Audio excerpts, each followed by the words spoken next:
Hi, my name is Revere, and welcome to whatever the fuck this is. And I adore Pokémon. It really is my favorite multi-billion-dollar franchise, owned by a Japanese company that is so aggressively against emulation of the games, but refuses to put any of the older games on any of their newer consoles, therefore not giving anyone an alternative other than emulating the games, because if you buy them used, the company still doesn't see a cent of that profit. Yet they are so strongly against emulation that they'd shut down an entire gaming tournament because they are using emulated games, despite not having a choice. With Walmart being a close second, but in any case, I see so many people stating that, oh, the new games are horseshit, and the games have been going downhill since Gen 4. And then, of course, you have the spawn of Hitler himself, Gen 1ers, that on numerous occasions state, the franchise hasn't been good since Gen 1, and all Pokemon introduced after Gen 1 aren't canon, the fuck is a Corsola? And then you have the category of fans that I often slip into myself, the Gen Whiners.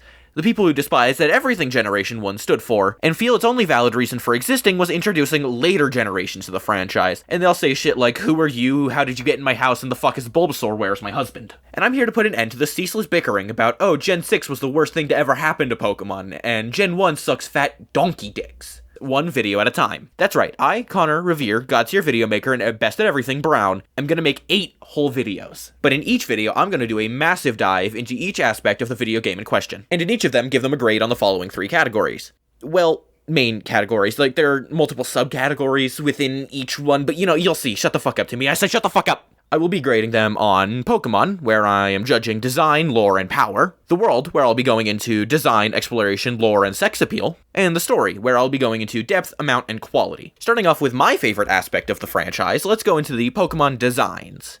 And yes, I do know these games were made in the late 90s and on the Game Boy, so I won't be going into how much they're designed, but rather how well they're designed. And I feel like Gen 1 is the most split in terms of designs.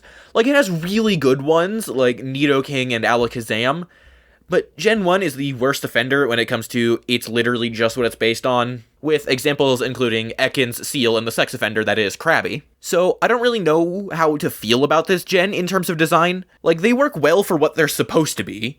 Take Voltorb, it's supposed to be a Mimic stand-in, so it just being a Pokeball makes sense, but that doesn't mean it's good. They did the exact same design premise in Gen 5, and I think Foongus and Amoonguss are infinitely better at it. Instead of just being the thing they're based on, they are a stereotypical redcap mushroom with Pokeball patterns, and I think that's really cool. So yes, Gen 1's designs work, that doesn't mean they're all good, but the ones that are good are really fucking good. Look at Gyarados. He's based on an ancient Chinese myth of a carp jumping over a gate, and it later becomes a dragon, because reasons, and it works perfectly in its design. It doesn't look anything like Magikarp, but that's the point. It keeps just enough to make sense that they could be related to each other, but it doesn't look just like a big Magikarp. This is another thing that was done in a different generation, but this time it was done much worse.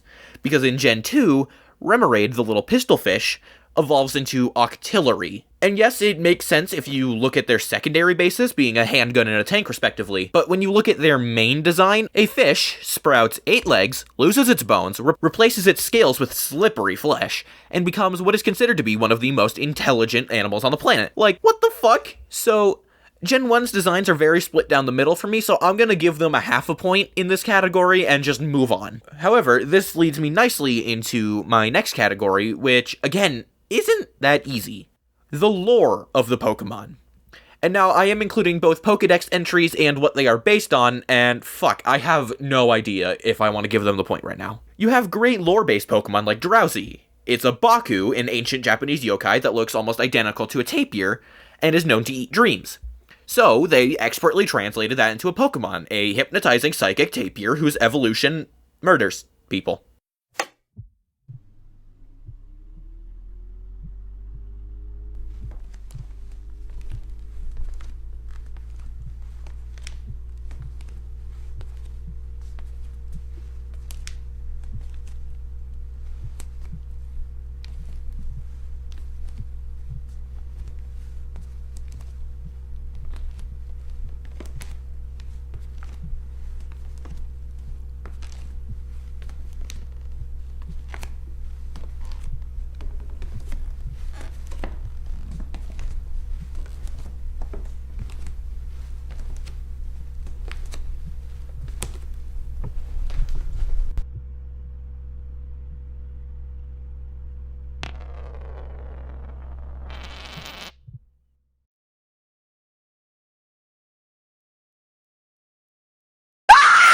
Listen, I never said these games weren't dark, I just said it wasn't awful. But also, we have Pokemon with no design basis, who are basically just, we need a rat. I know, make it purple and give it a dumb name, no one will notice. Like, real quick, can I just go on a tangent and...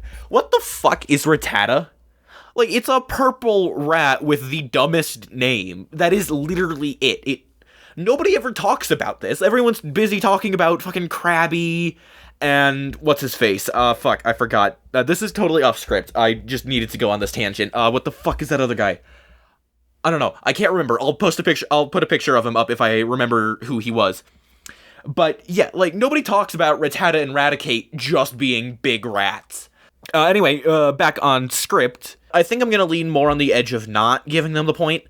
Because, well, yes, they do have great Pokemon like Jinx based on the Yamauba and Yuki Ono. There's also Tangela, which is literally just some vines in a pair of Yeezys with no basis for existing. And the last category we have is power. And I mean, come on, we have to give it the point on this one.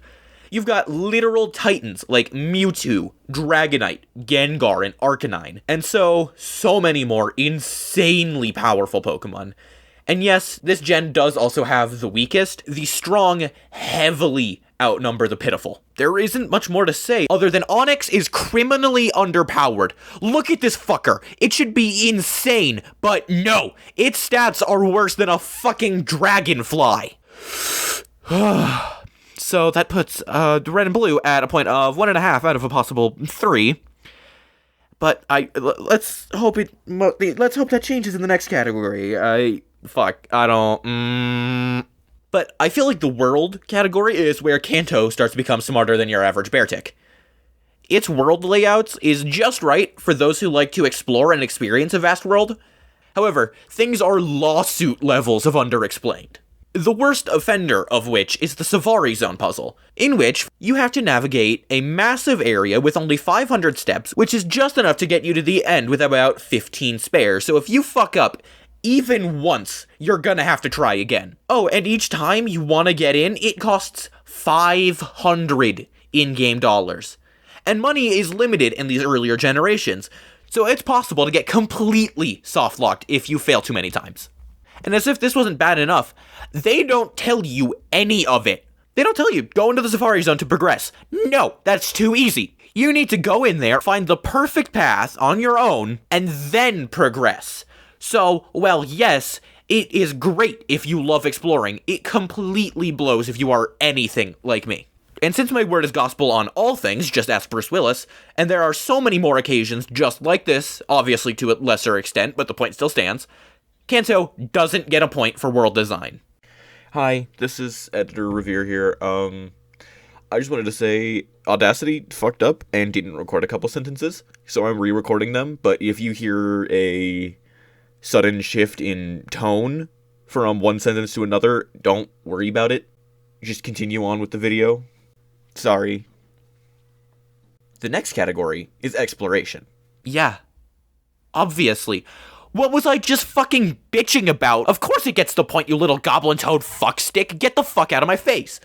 And we got lore as the next category. And I think this one is a little hard to call. The region is based off the real-life Kanto region in Japan, and I'm not Japanese, and I really don't want to go looking into every inconsistency the world makes, so I'm just going to give it a half a point. So after that category, it leaves the games with a 3 out of 6. Huh. Okay, well, there's always the next category to break the tie. With the first subcategory being quality, and sure. I mean, it sets out the seeds for literally every other game to use at least a few of. You are a child who is given a frog by a 70-year-old man and is told to complete the Pokédex while going on a journey to defeat 8 gym leaders spaced out around the world. But along the way, you have to stop an evil organization from completing their goals. However, I feel like Gen 1 did this okay. There really wasn't much story beyond, do stuff, Pokemons are neat, ain't they? But what story you did have was good enough. But since this is the quality portion, I'm fine just giving them a half a point and fucking out of here. But since the next section is quantity, no, they don't get the point. Which leads me to my last subcategory, depth.